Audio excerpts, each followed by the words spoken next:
Hello. ఈ మధ్యన వయసుతో సంబంధం లేకుండా చాలామంది హిప్ పెయిన్తో వస్తున్నారు. హిప్ అంటే మనకి తుంటె ఎముక. తుంటె ఎముకలో జనరల్లీ అరుగుదల మార్పులు అంత కామన్గా చూస్తూ ఉంటాం.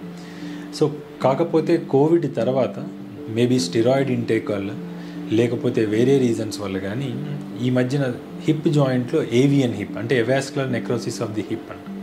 ఇందులో ఏమవుతుంది, తుంటె ఎముక వెళ్ళే రక్త కణాల్లో ఇబ్బంది రావటం వల్ల మనకి తుంటె ఎముకలో అరుగుదల మార్పులు కామన్గా చూస్తున్నాం. వయసుతో సంబంధం లేకుండా 30 years 40 yearsలో కూడా చూస్తున్నాం.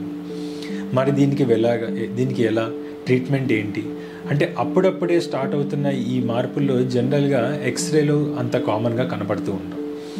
సో బేసిక్గా తుంటె ఎముకతో నొప్పితో వచ్చిన వాళ్ళల్లో ఎప్పుడైతే ఈ స్టెరాయిడ్ ఇంటేక్ ఉన్నా, లేకపోతే నాటు వైద్యం లాంటిది వాడి వాళ్ళు ఉన్నా, హిస్టరీ ఉన్నా, లేకపోతే ఎప్పుడైనా ఇంతకుముందు దెబ్బ తగిలిన వాళ్ళలో జనరల్గా ఎక్స్రేతో పాటు ఎంఆర్ఐ తీస్తాం. ఎంఆర్ఐ తీసినప్పుడు ఏవియన్ అనేది ఏదైతే ఉందో దీనిలో స్టేజెస్ ప్రకారంగా ట్రీట్మెంట్ చెప్తూ ఉంటాం. ఫస్ట్ ఇనీషియల్ స్టేజెస్లో ఉన్నప్పుడు బేసిక్గా కొన్ని ఎక్సర్సైజెస్ కానీ కొన్ని యాక్టివిటీస్ రెస్ట్రిక్షన్స్ లాంటివి చెప్తాం, కొన్ని మందులు లాంటివి కూడా ఇస్తాం. ఈ మెడికల్ మేనేజ్మెంట్ వల్ల ఎప్పుడైతే నొప్పులు తగ్గట్లేదో అప్పుడు నెక్స్ట్ ఏం చేస్తాము, ఒకటి హిప్ కో డీకంప్రెషన్ అంటాం.